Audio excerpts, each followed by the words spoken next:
Hello everyone, my name is Neha. Welcome back to my channel. So आज हम PGT physics के जो हमारे पीवाईक्यूज होते हैं उनको स्टार्ट करेंगे। तो जितने भी हमारे पीजीटी एग्जाम्स होते हैं लाइक केवीएस, एनवीएस, DSSB, ये टारगेट हो जाएंगे। ठीक है, तो हम एक पर्टिकुलर एग्जाम को टारगेट नहीं कर रहे हैं, पीजीटी फिजिक्स पढ़ रहे हैं। ठीक है, तो यहाँ पर हम स्टेट की जो पीजीटी एग्जाम्स हैं वो भी यहाँ पर कवर हो जाएंगे। उनकी पीवाईक्यूज हम यहाँ पर सॉल्व करेंगे। तो आज जो स्टार्ट करेंगे वो है केवीएस का 2022 का पेपर। ठीक है, इसमें 100 क्वेश्चंस आते हैं। किस तरह से क्वेश्चंस को सॉल्व करेंगे उसकी बेसिक को भी यहाँ पर कवर करेंगे। ठीक है, यहाँ पर हम सिर्फ न्यूमेरिकल्स ही देखेंगे इस सीरीज में। न्यूमेरिकल्स ही आपके जनरली एग्जाम्स में आते हैं, चाहे आप DSSB भी ले लो, केवीएस ले लो, स्टेट की पीजीटी एग्जाम्स ले लो। तो यहाँ पर हम न्यूमेरिकल सॉल्व करेंगे और जहाँ पर भी आपको फॉर्मूला बताना हुआ है या कोई बेसिक बताना हो मैं उसको साथ साथ बताते चलूँगी। ठीक है, तो आज हम 2022 का पेपर देखेंगे केवीएस का। Let's get started. Before that, if you like my video, subscribe to my channel, press the bell icon and thumbs up button. Thank you. Question है, in figure block A and B have masses 2m and m. तो figure में A और B जो block है उनका मास है 2m और m. ठीक है, जो ब्लॉक A है lies on a rough horizontal surface जिसका फ्रिक्शन कोफिशिएंट है mu. ठीक है, the string connected A and B is massless and inextensible. The pulley 2 is massless and frictionless. इसका मतलब क्या हुआ कि जो स्ट्रिंग है उसका कोई मास नहीं है पहली बात तो यहाँ पर जो टेंशन होगी, और दोनों स्ट्रिंग्स एक ही स्ट्रिंग है, कनेक्टेड सेम ही है ए और बी ब्लॉक से, तो उन पर टेंशन सेम होगी। और जो पुली है वो मास्टर्स और फ्रिक्शनलेस है, तो इसका भी कोई रोल नहीं होगा, जस्ट रोप से वो कनेक्टेड है। An external force F is applied on A and the system moves with a uniform speed. यहाँ पर बोल रहा है जब हम इस पर फोर्स एफ अप्लाई करते हैं ब्लॉक ए पे तो सिस्टम है वो यूनिफॉर्म स्पीड से मूव करता है on reversing direction of f and reducing its magnitude to f/2, the system accelerate with block B moving downward with acceleration a. जब हम f के अपोजिट डायरेक्शन में f/2 फोर्स लगाते हैं, जब f होता है तब तो यूनिफॉर्म स्पीड से मूव करता है सिस्टम, और जब हम f/2 फोर्स लगाते हैं तब क्या होता है, सिस्टम एक्सेलरेट करता है विद ब्लॉक बी के साथ एक्सेलरेट करता है मूविंग डाउनवर्ड डायरेक्शन। ठीक है, तो string remain taught A is, तो यहाँ पर जो एक्सेलरेशन ए है उसको पूछा हुआ है कितना होगा। ठीक है, तो कैसे करेंगे उसको देखते हैं। देखो इस क्वेश्चन में क्या हुआ, ए और बी का मास दे रखा है 2m और m है। एक रोप कनेक्टेड है ए और बी से, तो इनका जो टेंशन होगी वो सेम होगी। यहाँ पर फ्रिक्शन कोएफिशिएंट म्यू दे रखा है। फर्स्ट इक्वेशन कैसे बनेगी वो देखते हैं। देखो जब इन्होंने बोला कि जब हम एफ फोर्स लगाते हैं ना तो सिस्टम है ना यूनिफॉर्म स्पीड से मूव करता है। यूनिफॉर्म का मतलब क्या हुआ, जो एक्सेलरेशन है वो जीरो होगा। क्यों? क्योंकि वो यूनिफॉर्म स्पीड है, मतलब जो चेंज है, rate of change with the speed होगा वो क्या होगा, जीरो होगा, क्योंकि ये कांस्टेंट या यूनिफॉर्म स्पीड है, तो एक्सेलरेशन जीरो होगा। तो यहाँ पर कोई भी एक्सेलरेशन नहीं होगा। जैसे हम फोर्स लगाएंगे तो ये एक यूनिफॉर्म स्पीड से चलेगा, तो यहाँ पर जो फोर्स होगा एफ टोटल होगा वो इक्वल टू कितना होगा, जीरो होगा। एम ए मतलब ए की वैल्यू जीरो होगी। ठीक है, तो एफ टोटल जीरो है।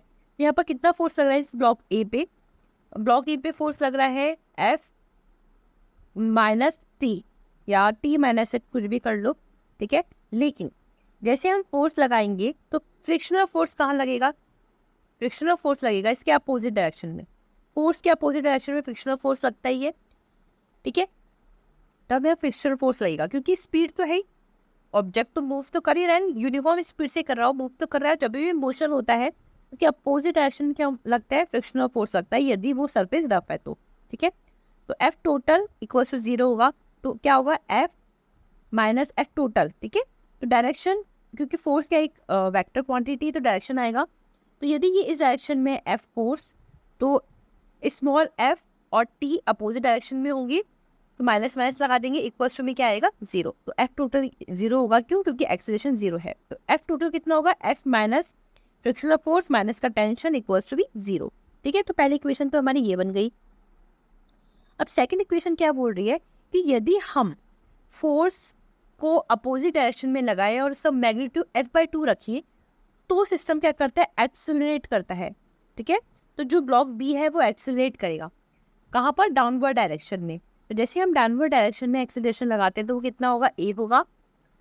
ब्लॉक बी और ए कनेक्टेड है रोप से, तो जहाँ पर भी ब्लॉक होता है उसके अपोजिट डायरेक्शन में क्या लगता है, टेंशन लगती है। तो रोप टेंशन का होगी इस ब्लॉक के अपवर्ड डायरेक्शन में ही होगी। ठीक है, तो यहाँ पर टी इस डायरेक्शन में आ जाएगा, इसमें टी इस डायरेक्शन में आ जाएगा। एक्सेलरेशन नीचे की तरफ है, ठीक है। और जो ग्रेविटी वाला जो फोर्स लगता है वो कितना होगा, mg होगा। तो एक mg लगेगा, एक टेंशन इसके ऊपर t ऊपर की तरफ लगेगा और एक्सेलरेशन नीचे की तरफ लगेगा, ठीक है। तो बी ब्लॉक का जो फ्री बॉडी डायग्राम है वो कैसा होगा, इस बी बॉडी क्योंकि ये लटकी हुई है तो ग्रेविटी वर्क करेगी इस पे, mg ऊपर की तरफ, सॉरी नीचे की तरफ, टेंशन t ऊपर की तरफ क्योंकि रोप कनेक्टेड है, और ये खुद बोल रहा है कि यहाँ पर जो ब्लॉक है वो नीचे की तरफ जाएगा।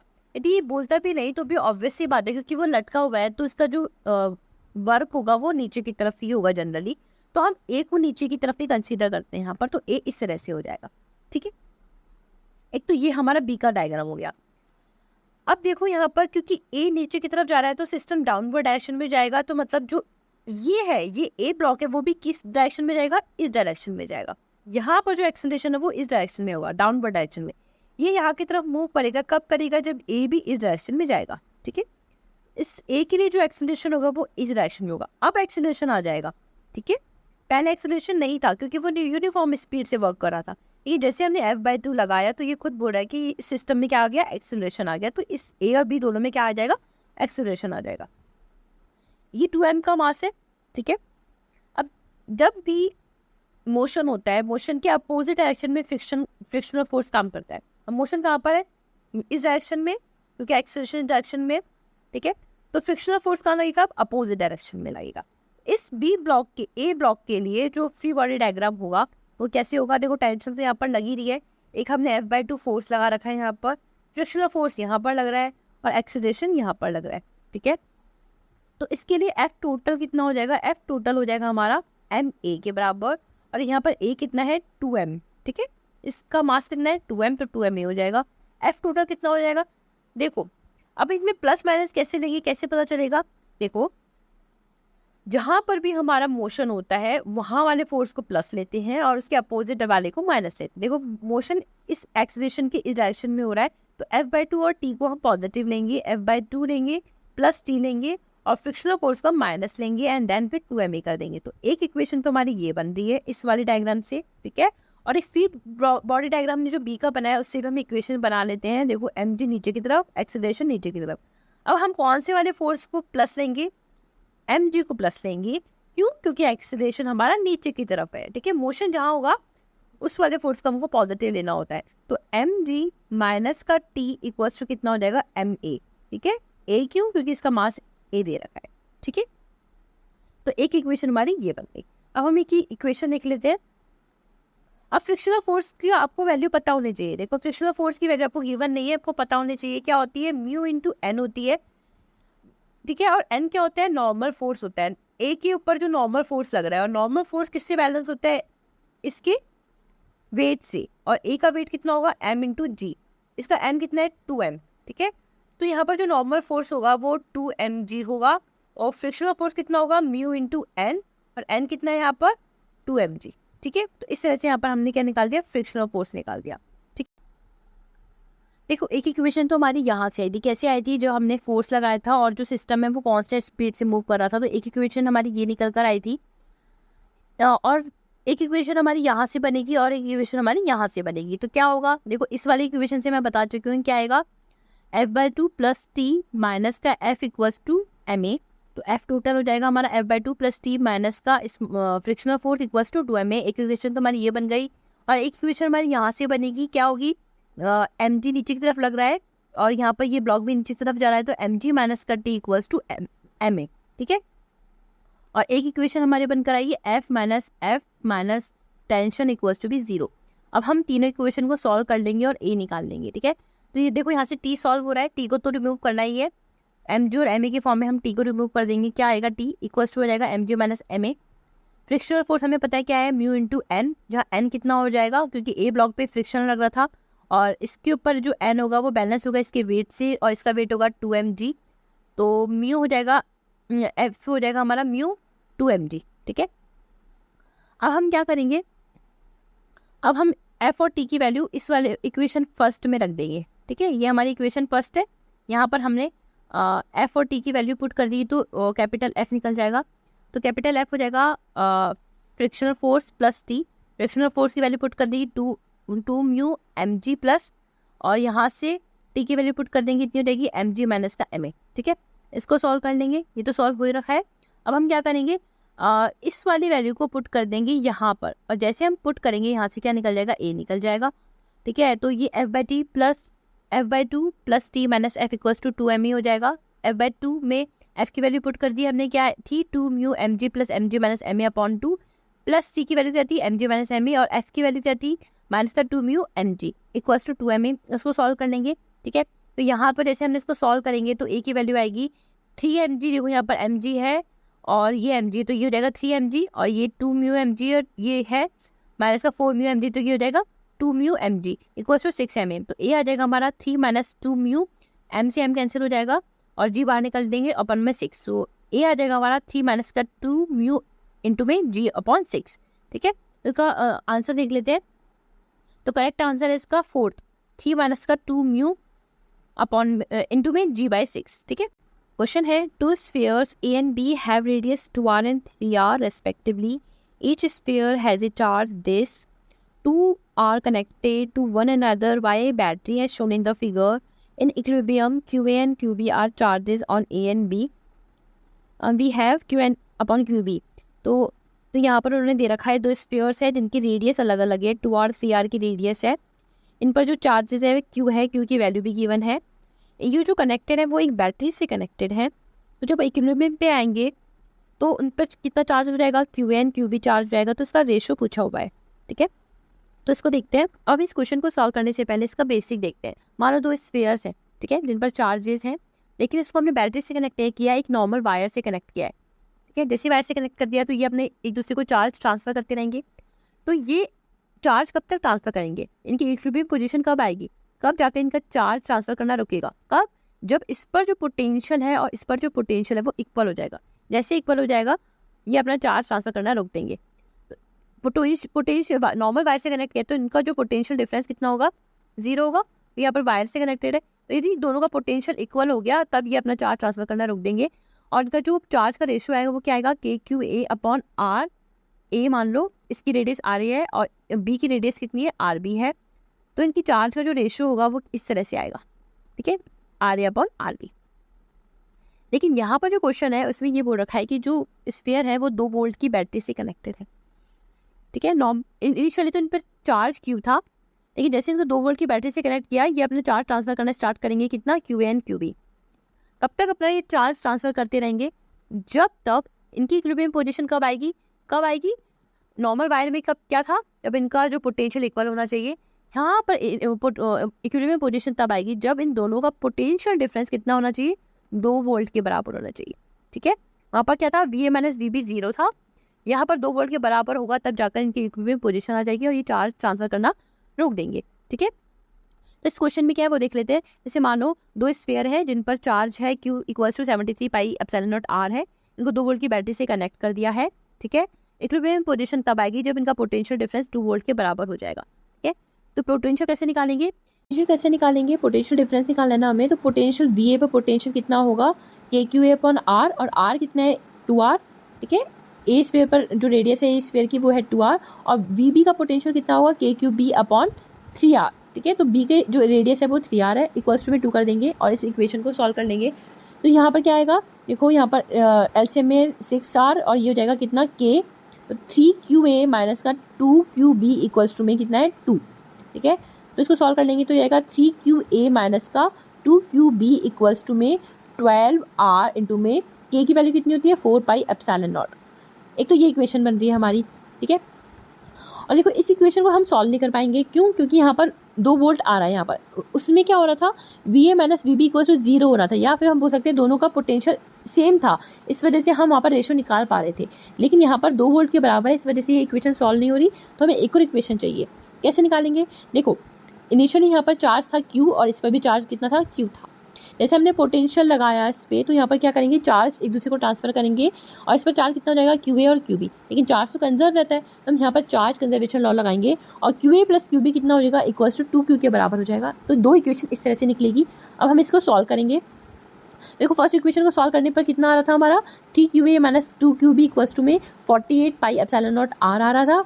और सेकंड इक्वेशन थी हमारी QA plus QB equals to में 2Q, और Q कितना है, 73 पाई एप्सिलॉन नॉट आर, इसमें 2 को मल्टीप्लाई कर देंगे तो कितना आएगा 146 पाई एप्सिलॉन नॉट आर। और सेकंड इक्वेशन थी हमारी 3QA minus 2QB equals to में 48 पाई एप्सिलॉन नॉट आर। इन दोनों को हम सॉल्व कर लेंगे, ठीक है, और यहाँ से QA और QB निकल जाएगा। कैसे, यहाँ से हमने इसको 3 किया, इसको 3 किया, या फिर हम इसको 2 कर सकते हैं, तो इसको 2 किया, इसको 2 किया और इसको 2 से मल्टीप्लाई कर दिया, ठीक है, तो ये कैंसिल हो जाएगा और क्या आएगा 5QA। ये क्या हो जाएंगे, ऐड हो जाएंगे, तो ऐड होने पर ये आ गया, ठीक है, तो यहाँ से QA निकल गया कितना 68 पाई एप्सिलॉन नॉट आर। तो QA की वैल्यू निकल गई। अब यहाँ पर हम QA की वैल्यू पुट कर देंगे, QB निकालेंगे, तो QB कितना आएगा 146 माइनस का 68 कितना होता है 8, और यहाँ से आ जाएगा 13 माइनस 6 इज 7, यहाँ से QB आ जाएगा 78 पाई एप्सिलॉन नॉट आर। अब यहाँ से रेशो निकालेंगे QA एंड QB कितना होगा 68 अपॉन 78, इसको कैंसिल कर देंगे तो ये आएगा 34 और ये आएगा 2 3 जा 6 एंड 2 9 जा 18, ठीक है, तो ये आ जाएगा 34 डिवाइड बाय 39। तो ये हमारा क्या हो गया आंसर। तो QA एंड QB का जो रेशो आ रहा है वो कितना आ रहा है 34 डिवाइड बाय 39, तो करेक्ट आंसर हो जाएगा इसका 3। A point light source O is placed between two plane mirror at a distance 0.2x from a mirror A। तो मिरर A और B दो मिरर है और A से डिस्टेंस दे रखी है ऑब्जेक्ट की 0.2x पर एक ऑब्जेक्ट रखा है। As shown in the figure we see multiple images of the light source in both mirror. तो इस ऑब्जेक्ट की यहाँ से भी इमेज बनेगी और B से भी इमेज बनेगी। How far behind mirror A are the nearest 3 images of the source in that mirror. तो यहाँ पर A की वजह से जो A मिरर की वजह से जो इमेजेस बनेगी वो बतानी है आपको, और नियरेस्ट 3 इमेजेस जो बनेगी वो बतानी है, ठीक है। तो ये क्वेश्चन है, कैसे करेंगे उसको देखते हैं। तो यहाँ पर हमारा क्वेश्चन क्या है, इस तरह का है। यहाँ पर A और B दो मिरर्स हैं, ऑब्जेक्ट जो रखा हुआ है A से 0.2x पर रखा हुआ है। पूछा हुआ है कि A से जो इमेजेस बनेगी उनकी डिस्टेंस निकालनी है आपको, ठीक है।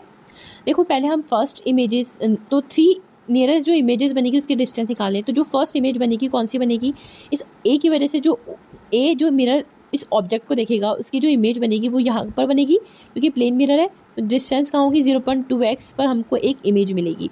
तो I1 फर्स्ट इमेज यहाँ पर मिल जाएगी। तो पहली इमेज जो मिलेगी वो 0.2x में मिलेगी, ठीक है। ये समझ में आ गया आपको। अब देखो जो B मिरर है वो क्या करेगा, ये B मिरर भी ऑब्जेक्ट वो इमेज बनाएगा। तो देखो इस B मिरर से ये ऑब्जेक्ट कहाँ पर रखा हुआ है 0.8x पे रखा हुआ है, क्योंकि टोटल डिस्टेंस x है। तो ये 0.2x है, तो ये वाली कितनी होगी 0.8x होगी। तो यहाँ पर जो इमेज बनेगी इस ऑब्जेक्ट की B मिरर की वजह से वो कहाँ पर बनेगी 0.8x पर। तो यहाँ पर जो इमेज बनेगी वो B की वजह से कहाँ पर बनेगी 0.8x पे। देखो ये तो इमेज B की वजह से बनी, लेकिन A को ये क्या दिखेगा, एक ऑब्जेक्ट दिखेगा। तो A की वजह से ये जो ऑब्जेक्ट कितनी डिस्टेंस पे रखा हुआ है, A से ये डिस्टेंस पे रखा हुआ है कितनी x, और यहाँ से डिस्टेंस है 0.8x। तो 1.8x पर एक ऑब्जेक्ट रखा हुआ है। तो A इस ऑब्जेक्ट को कहाँ देखेगा, इधर की तरफ, और यहाँ पर इमेज कहाँ बनेगी 1.8x पे एक इमेज यहाँ पर बन जाएगी। तो एक और इमेज जो बनेगी वो 1.8x पे बनेगी। समझ में आ गई, ठीक है। अब देखो हमें नियरेस्ट डिस्टेंस देखनी है। तो ये जो B मिरर है ना वो इसको एक एज ए ऑब्जेक्ट देखेगा, ठीक है। तो यहाँ ये ऑब्जेक्ट देखेगा, तो B मिरर के लिए जो ऑब्जेक्ट है कहाँ पर रखा हुआ है, ये जो ऑब्जेक्ट इमेज बनी है ये कहाँ पर रखी हुई है B मिरर की वजह से। देखो ये तो हो गई x और ये हो गई 0.2x, तो ये हो गई 1.2x। तो B मिरर को जो ये ऑब्जेक्ट O 1.2x पे दिखेगा, इसकी वजह से जो इमेज बनेगी वो कहाँ बनेगी 1.2x पे, यहाँ पर बनेगी। B मिरर की वजह से इमेज बन गई, ठीक है। लेकिन हमें तो A से देखनी है ना, तो A के लिए ये क्या दिखेगा, एक एज ए ऑब्जेक्ट होगा, और इस ऑब्जेक्ट को ये जो इमेज बनेगी वो कहाँ बनेगी। देखो ये A से तो B से तो ये 1.2x पर है, ठीक है, ये 1.2x पर है, यहाँ से डिस्टेंस बनेगी 1.2x पे, ठीक है। तो ये हो गई टोटल डिस्टेंस A के लिए कितनी हो गई ये ऑब्जेक्ट की 1.2x और x, ठीक है। तो ये हो जाएगी 2.2x, ठीक है। तो यहाँ पर जो इमेज बनेगी वो कहाँ बनेगी 2.2x पे बनेगी। तो 3 पॉसिबल जो इमेजेस बनेगी वो कौन सी होगी 0.2x, 1.8x एंड 2.2x, ठीक है। ये तो 3 ही पूछी है। फोर्थ कौन सी बन सकती है, जब B इस I2 को भी देखे एज एन ऑब्जेक्ट तो इसकी इमेज यहाँ पर बनेगी, और A जब देखेगा तो वो वहाँ पर और दूर जाकर बनेगी। तो अभी हमें 3 ही पूछी है, तो 3 बनेगी कौन सी 0.2x, 1.8x एंड 2.2x, ठीक है। तो इसका करेक्ट आंसर होगा फोर्थ। क्वेश्चन है a thin uniform road of mass m has a length 12। एक रोड दे रखी है जिसकी लेंथ है 12 और मास है इसका m। Two small solid sphere each of mass m and radius r are connected at the end of the rod. ठीक है, जो r है वो काफ़ी छोटा है, यहाँ पर दो स्फीयर कनेक्टेड है, और कैसे कनेक्टेड है, उसके सेंटर से कनेक्टेड होंगे, ऑब्वियस सी बात है। तो जो सेंटर है यहाँ से कनेक्टेड होंगे, जिसकी रेडियस कितनी r दे रखी है इन्होंने। The moment of inertia of the system about an axis perpendicular to the length of rod at a distance l/2 from one end is. तो यहाँ पर परपेंडिकुलर हमको मोमेंट ऑफ इनर्शिया निकालना है, लेकिन कहाँ पर, at a distance l/2 from one end. तो कोई सी भी एक एंड से ले लेंगे, और यहाँ से l/2 डिस्टेंस पर हमें क्या निकालना है, मोमेंट ऑफ इनर्शिया। कोई यहाँ सेंटर से निकालते हैं वो तो अलग होता है, और ये l/2 से निकालेंगे, यहाँ से निकालेंगे मोमेंट ऑफ इनर्शिया, वो अलग होगा। ठीक है, तो कैसे करेंगे उसको देख लेते हैं। देखो, इसके लिए आपको क्या क्या पता होना चाहिए। तो सबसे पहले आपको मोमेंट ऑफ इनर्शिया के बारे में पता होना चाहिए कि आई क्या होता है। मोमेंट ऑफ इनर्शिया आई होता है मास इनटू आर स्क्वायर, और आर क्या होता है, एक्सिस से ऑब्जेक्ट की डिस्टेंस। तो मोमेंट ऑफ इनर्शिया होता है I equals to m are square. ठीक है, साथ में आपको जितने भी हमारे डिफरेंट ऑब्जेक्ट्स होते हैं उसके लिए भी मोमेंट ऑफ इनर्शिया पता होना चाहिए। जैसे कि हम रोड की बात करेंगे, रिंग की बात करेंगे, डिस्क की बात करेंगे, स्फीयर की बात करेंगे। ये 3-4 ऑब्जेक्ट्स हैं, उनके लिए यदि मोमेंट ऑफ इनर्शिया पता है तो आपको ये क्वेश्चन सॉल्व हो जाएगा। जैसे कि मान लो आप रिंग है, इस रिंग की परपेंडिकुलर कोई एक्सिस इस तरह से जा रही है, तो उसके लिए जो मोमेंट ऑफ इनर्शिया होता है वो होता है एम आर स्क्वायर। आपको पैरेलल के लिए भी पता होना चाहिए। तो यदि ये कोई रिंग है, यहाँ पर मास इस तरह से डिस्ट्रीब्यूटेड है, रिंग में मास उसकी कॉर्नर पे ही डिस्ट्रीब्यूटेड होता है, और यहाँ पर पैरेलली कोई एक्सिस इस तरह से जा रही है यहाँ पर, इसके लिए जो मोमेंट ऑफ इनर्शिया होता है वो होता है एम आर स्क्वायर बाई 2। यदि आपको इस परपेंडिकुलर के लिए पता है तो आप पैरेलल के लिए निकाल सकते हो। कैसे, एक परपेंडिकुलर थ्योरम होती है। जैसे मान लो ये एक्सिस है, इसको हम बोलेंगे आई जेड, ये वाली एक्सिस हो जाएगी हमारी आई एक्स, और ये हो जाएगी हमारी क्या, आई वाई। यदि हम आई एक्स प्लस आई वाई होता है हमारा आई जेड, ये हमारी परपेंडिकुलर थ्योरम बोलती है। तो यदि हमें आई जेड के बारे में पता है तो हमें पता है कि आई एक्स और आई वाई के लिए जो मोमेंट ऑफ इनर्शिया होगा ऑलमोस्ट हर केस में जनरली सेम होता है। तो हम इसको आई एक्स ही बोल देते हैं, 2i x बोल देते हैं। इक्वल्स टू क्या हो जाएगा, आई जेड। 2i x कितना होएगा, आई जेड के बराबर, और आई जेड के लिए हमें पता होगा कितना, एम आर स्क्वायर। रिंग के लिए एम आर स्क्वायर है, यदि किसी और के लिए भी हमें पता है तो यहाँ पर रख देंगे। उसके लिए आई एक्स की वैल्यू कितनी हो जाएगी, एम आर स्क्वायर बाई 2। तो यदि आपको परपेंडिकुलर मोमेंट ऑफ इनर्शिया पता है किसी ऑब्जेक्ट का, तो आप पैरेलली इस तरह से निकाल सकते हो, डिवाइड बाई 2 करके। ठीक है, तो रिंग के लिए हो जाएगी एम आर स्क्वायर और parallelly M are square by 2। ठीक है, परपेंडिकुलर और ये पैरेलल बोल देते हैं, इसके लिए है एम आर स्क्वायर, देखिए एम आर स्क्वायर बाई 2। ठीक है, यदि कोई डिस्क है, डिस्क होती है जहाँ पर जो मास होता है इस तरह से अंदर की तरफ भी होता है, उसके लिए जो मोमेंट ऑफ इनर्शिया होता है परपेंडिकुलर एक्सिस के लिए वो होता है एम आर स्क्वायर बाई 2। तो पैरेलली कितना हो जाएगा, M are square by 4। Just आपको डिवाइड बाई 2 कर जाए। ठीक है, यदि आप स्फीयर है, स्फीयर के लिए जो होता है वो पैरेलल भी सेम होता है और परपेंडिकुलर भी सेम होता है, क्योंकि ये स्फीयर है, ऑलमोस्ट सारी जगह सेम है। तो पैरेलली और perpendicular same, moment of inertia कितना होता है, 2/5 एम आर स्क्वायर। ठीक है, इसके लिए भी 2/5 एम आर स्क्वायर ही होगा। ठीक है, यदि हम रोड की बात करते हैं तो रोड के लिए जो मोमेंट ऑफ इनर्शिया पैरेलली होता है और परपेंडिकुलरली अलग अलग होगा। तो इसकी बात करते हैं तो कितना होता है इसके लिए, M L square by 12। L क्या होती है, इस रोड की लेंथ, इंपॉर्टेंट है। परपेंडिकुलर एक्सिस के लिए जो मोमेंट ऑफ इनर्शिया होता है वो एम एल स्क्वायर बाय 12 होता है। आपको एक चीज़ ध्यान रखनी है, जितने भी मोमेंट ऑफ इनर्शिया मैं बता रही हूँ वो उसके सेंटर ऑफ मास से पास आउट हो रहे हैं। जो इसके सेंटर ऑफ मास है उससे पास आउट हो रहे हैं, एक्सिस से जो पास आउट हो रहे हैं सेंटर ऑफ मास से, ये सेंटर ऑफ मास है, तब moment of inertia M L square by 12 है। ठीक है, सेकंड आपको पैरेलल थ्योरम भी पता होनी चाहिए। पैरेलल थ्योरम क्या बोलती है, जैसे मान लो आपको सेंटर ऑफ मास से आपको मोमेंट ऑफ इनर्शिया पता है, लेकिन आपको यहाँ पर मोमेंट ऑफ इनर्शिया, इस एक्सिस पे मोमेंट ऑफ इनर्शिया पूछा हुआ है, तो आपको क्या करना पड़ेगा, पहले आपको सेंटर ऑफ मास से मोमेंट ऑफ इनर्शिया पता होना चाहिए, प्लस आपको क्या करना पड़ेगा, इन दो एक्सिस के बीच में जो दूरी है उसको स्क्वायर करके प्लस इस ऑब्जेक्ट का मास रखना पड़ेगा। कैसे, क्या बोल रही हूँ मैं, जैसे यहाँ पर आपको कॉर्नर बोल देती हूँ, इस कॉर्नर पर मोमेंट ऑफ इनर्शिया पूछा है, तो पैरेलल थ्योरम बोलती है कि आप आई सी निकाल सकते हो। कैसे, यदि आपको सेंटर ऑफ मास पर मोमेंट ऑफ इनर्शिया पता है, प्लस एम करना है आपको ऑब्जेक्ट का मास, इनटू में दोनों जो एक्सिस है उनकी डिस्टेंस का स्क्वायर। दो डी क्या है, बेसिकली दोनों पैरेलल एक्सिस के बीच का जो डिस्टेंस है उसका स्क्वायर कर दोगे तो आप क्या निकाल सकते हो, मोमेंट ऑफ इनर्शिया कॉर्नर वाला। ठीक है, तो ये चीज़ आपको पता होनी चाहिए। अब हम इस क्वेश्चन को सॉल्व करते हैं। देखो, इस क्वेश्चन में हमें पता है कि दो स्फीयर कनेक्टेड हैं जिनका मास m है, रोड है जिसकी लेंथ है 12 और इसका भी मास m है, लेकिन हमें जो मोमेंट ऑफ इनर्शिया निकालना है वो किसी एंड से l/2 डिस्टेंस यहाँ पर मोमेंट ऑफ इनर्शिया निकालना है। इसके लिए हम क्या करेंगे, पैरेलल थ्योरम तो लगाएंगे ही, क्योंकि ये सेंटर ऑफ मास से तो पास आउट नहीं हो रही है एक्सिस। तो सबसे पहले हम क्या करेंगे, मोमेंट ऑफ इनर्शिया निकाल लेंगे, और जितनी भी हमारी बॉडी है उनके लिए उनकी सेंटर ऑफ मास से मोमेंट ऑफ इनर्शिया निकाल लेंगे, एंड देन फिर पैरेलल थ्योरम लगाएंगे। ठीक है, देखो हमें पता है कि स्फीयर के लिए मोमेंट ऑफ इनर्शिया क्या होगा, इस वाले स्फीयर की सेंटर से जो पास आउट हो रही है एक्सिस, उसके लिए मोमेंट ऑफ इनर्शिया कितना होगा, 2/5 mr²। और इसके लिए सेंटर ऑफ मास से जो एक्सिस पास आउट हो रही है उसके लिए सेंटर ऑफ मास कितना होगा, 2/5 mr²। ठीक है, तो ये हो जाएगा 2/5 mr², 2/5 mr²। वो हम रोड के लिए निकालते हैं, रोड के लिए सेंटर ऑफ मास से जो एक्सिस पास आउट हो रही है उसके लिए सेंटर ऑफ मास कितना होगा, उसके लिए मोमेंट ऑफ इनर्शिया कितना होगा, ml²/12 ml²/12। ये हमारा जनरल फॉर्मूला है, लेकिन यहाँ पर जो लेंथ है वो एल ना होगी, कितनी है, 12। यहाँ पर हम क्या रख देंगे, 12 का स्क्वायर। जैसे हम 12 का स्क्वायर कर देंगे तो कितनी आएगी, ml²/3। तो ये जो मोमेंट ऑफ इनर्शिया निकला है वो हमारे सेंटर ऑफ मास से निकला है, लेकिन हमें जो मोमेंट ऑफ इनर्शिया पूछा है वो यहाँ से पूछा है। तो उसके लिए क्या करना पड़ेगा, उसके लिए हम क्या करेंगे, पैरेलल थ्योरम लगाएंगे। क्या होती है पैरेलल थ्योरम, आपको सेंटर ऑफ मास से पता होने चाहिए, एंड देन फिर हम क्या करेंगे, एक्सिस से जो डिस्टेंस होगी उसका स्क्वायर कर देंगे। ठीक है, अब हमें मास तो सेम है तो एम ही रखना पड़ेगा। देखो क्या बोल रही हूँ मैं, देखो यहाँ से फर्स्ट इस स्फीयर से देखते हैं पहले, तो यहाँ पर हमें देखना है क्या करेंगे, इससे हम centre of moment of inertia देखेंगे, क्या होएगा, 2/5 mr² आएगा, प्लस यहाँ से यहाँ तक की डिस्टेंस कितनी है, l/2, तो कितने देंगे, m l/2 का स्क्वायर। तो ये एक तो ये आ गया हमारे, यहाँ से निकल गया। अब इस स्फीयर की वजह से हम मोमेंट ऑफ इनर्शिया यहाँ देखेंगे।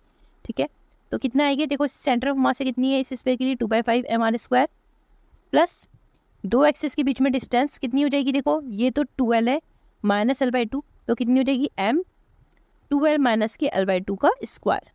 ठीक है, तो ये हो जाएगी 2/5 mr², 2/5 mr², एक हो जाएगी m l/2 का स्क्वायर, एक हो जाएगी m 2l माइनस l/2 का स्क्वायर। ठीक है, इसको सॉल्व कर लेंगे तो ये हो जाएगी 4/5 mr², ये हो जाएगी ml²/4, और ये हो जाएगी कितनी, 2 2 जो 4 माइनस l कितनी हो जाएगा, 3l हो जाएगा का स्क्वायर, तो ये हो जाएगा 9 ml²/4। ठीक है, अब ये तो हो जाएगी हमारे, हमने रोड की वजह से यहाँ पर मोमेंट ऑफ इनर्शिया निकाल लिया, सॉरी रोड की वजह से नहीं, स्फीयर की वजह से हमने क्या निकाल दिया, मोमेंट ऑफ इनर्शिया यहाँ पर निकाल दिया। अब हम रोड की वजह से मोमेंट ऑफ इनर्शिया निकालते हैं, तो रोड की वजह से यहाँ पर सेंटर ऑफ, हमको पता है कितना होता है, सेंटर ऑफ मास पर मोमेंट ऑफ इनर्शिया होता है ml²/12, लेकिन हमें यहाँ निकालना है ना, यहाँ पर निकालना है, तो हम क्या करेंगे, इस यहाँ से और यहाँ से डिस्टेंस देख लेंगे कितनी होगी। देखो ये तो है टोटल कितनी है, ये 12, ये हाफ कितनी हो जाएगी l, और ये l/2 है तो ये वाली कितनी हो जाएगी, l/2, तो कितनी हो जाएगी, प्लस के m l/2 का स्क्वायर। तो हम सेंटर ऑफ मास पर तो मोमेंट ऑफ इनर्शिया निकाल सकते हैं, लेकिन यदि किसी और जगह हमसे मोमेंट ऑफ इनर्शिया पूछा है तो हम पैरेलल थ्योरम लगाते हैं। उसके लिए हम क्या करते हैं, पहले हम सेंटर ऑफ मास से मोमेंट ऑफ इनर्शिया देखते हैं। ठीक है, और फिर यहाँ उनके बीच की डिस्टेंस पता करके उसको मास से मल्टीप्लाई कर देंगे, तो यहाँ पर उस वाले डायरेक्शन में क्या निकल जाएगा, मोमेंट ऑफ इनर्शिया। तो कितना हो जाएगा, ml²/3 तो सेंटर ऑफ मास की वजह से हो गया, और एक हो जाएगा m l/2 का स्क्वायर। ठीक है, अब हम क्या करेंगे, इन सबको ऐड कर लेंगे, क्योंकि ये पूरा सिस्टम है ना, तो हमने स्फीयर की वजह से जो देखा वो प्लस रोड की वजह से जो था वो, उनको ऐड कर दिया। ठीक है, तो 4/5 mr² हो गया, और ये जो चीज़ है, ये चीज़ है, इनको हम एलसीएम ले लेंगे, तो ml² कॉमन है तो कॉमन आ गया, 12 रख दिया, 4 3 जा, और तो यहाँ पर कितना आ जाएगा, ये इसको सॉल्व कर लेंगे। ठीक है, तो ये जाएगा क्योंकि यहाँ पर एलसीएम 12 आ रहा है, तो 4 3 जा 6, यहाँ पर 3 आ जाएगा, और ये जाएगा कितना, 3 9 3 जा 27। ठीक है, और ये हो जाएगा 4 4 2 हो जाएगा, ये 3 2 जा 6, और ये जो 3 3 जा 3 4 जा 12, तो 4 आ गया। ठीक है, इस तरह से हमने इसको सॉल्व कर लिया, तो ये आएगा कितना, 37। ठीक है, तो इसका करेक्ट आंसर क्या होगा, थर्ड, 4/5 mr² प्लस 37/12 ml²। ठीक है, तो इस क्वेश्चन में आपको क्या पता होना चाहिए था, पैरेलल थ्योरम पता होना चाहिए। देखो यदि आपको moment of inertia centre of mass से पता है तो आप किसी और एक्सिस से भी मोमेंट ऑफ इनर्शिया निकाल सकते हो, यदि आपको इन दोनों के बीच की डिस्टेंस पता है तो।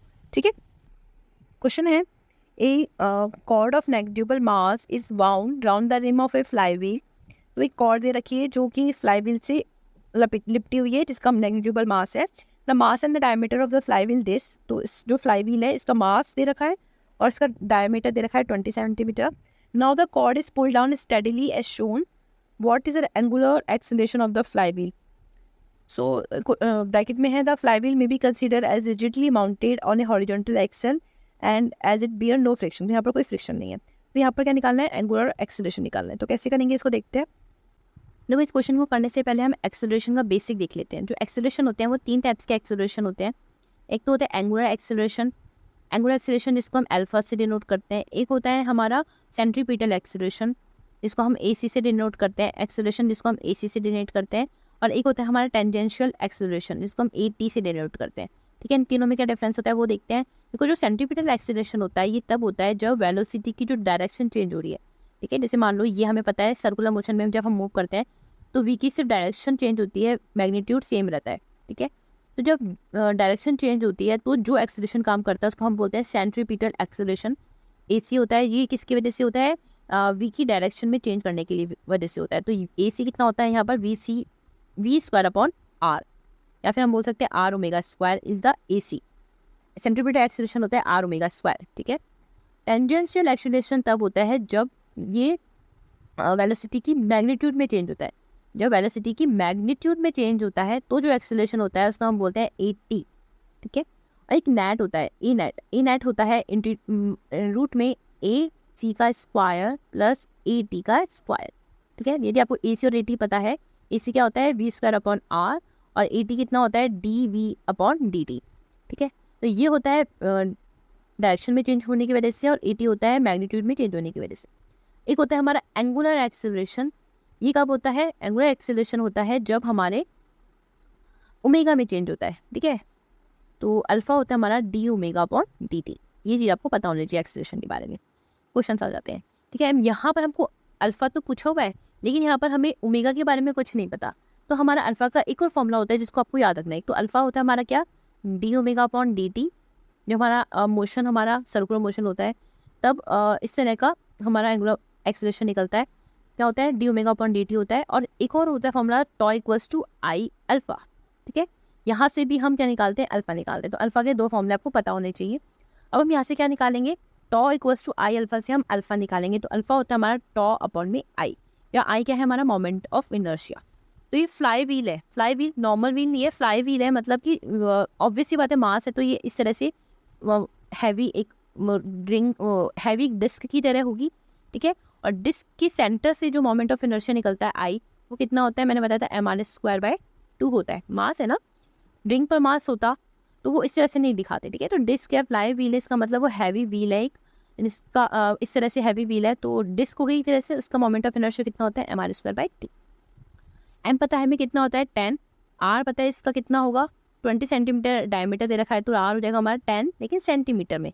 ठीक है, हमें CG वाले को हमेशा SI में कन्वर्ट करना है, तो सेंटीमीटर को हम मीटर में कन्वर्ट कर देंगे, का स्क्वायर डिवाइड बाई 2। तो जाएगा 10 इंटू 10 की पावर -1 का 10 की पावर -2 अपॉन में 2, तो जाएगा 10 की पावर -1/2। ये हमारा क्या निकल गया, I निकल गया। ठीक है, तो टॉ इक्वल्स टू I अल्फा, यहाँ पर हम टॉ अपॉन में I कर चुके हैं और I की वैल्यू निकल चुकी है 10-1/2। अब हम निकालते हैं टॉ क्या होता है, R vector cross F vector. ठीक है, क्रॉस प्रोडक्ट है, मतलब इनके बीच में एंगल कितना होना चाहिए, एंगल 90 डिग्री हुआ तो इसकी वैल्यू कितनी आएगी, पॉजिटिव, अदरवाइज नेगेटिव आएगी। R पता है हमें ये है, तो F फोर्स हमको पता रखा है इन्होंने, यहाँ लगा हुआ। R की डायरेक्शन कैसी है, इस तरह से है, तो इनके बीच में एंगल कितना है 90 डिग्री।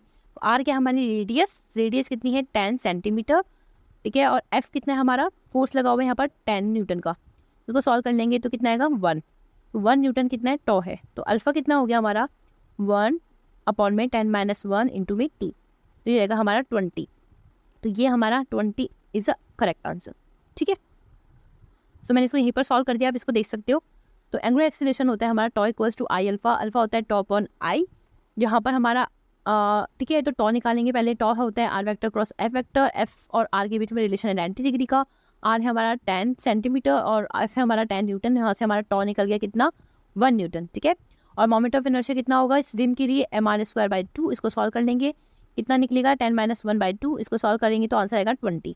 ठीक है, एक क्वेश्चन है, a person having mass 60 kg is moving in a uniform circular motion on a horizontal surface which is frictionless. ठीक है, एक सरफेस में मूव कर रहा है, सर्कुलर मोशन कर रहा है एक 60 kg का एक person. The radius of the circle is 5 metre. इस सर्किल की जो रेडियस है वो 5 मीटर है। The centimetre force applied is 60 newton. तो यहाँ पर जो सेंटीमीटर फोर्स लगा हुआ है, FC जो लगा हुआ है वो रखा है 50 Newton. What is the amount of the work done by the force when the person move through the one half of the rotation? Work done क्या होता है? Work done होता है F vector dot ds vector, ds मतलब displacement vector, तो F ds cos theta होता है। Displacement इस तरह से होगा, यहाँ पर इस तरह से मूव करेगा, तो यहाँ पर जो थीटा होगा वो क्या होगा 90 डिग्री। तो यहाँ पर जो वर्क डन होगा ना वो 0 होगा, ठीक है। फोर्स और डिस्प्लेसमेंट के बीच में यदि एंगल 90 डिग्री है तो वर्क डन कितना होता है 0, अदरवाइज वर्क डन निकलता है। यहाँ पर जो वर्क डन आ रहा है हमको पता है फोर्स और डिस्प्लेस के बीच में जो होता है डॉट प्रोडक्ट होता है, मतलब यहाँ पर कॉस थीटा आएगा। यदि थीटा की वैल्यू 0 होती है तभी वर्क डन होगा। यहाँ पर थीटा की वैल्यू सर्कुलर मोशन में नॉर्मली आपको याद रखना है, सर्कुलर मोशन में यदि फोर्स लगा हुआ है सेंटीमीटर फोर्स तो वर्क डन हमेशा कितना होगा 0, ठीक है। तो यहाँ पर जो करेक्ट आंसर होगा वो ए होगा और यहाँ पर वर्क डन कितना आएगा 0, ठीक है।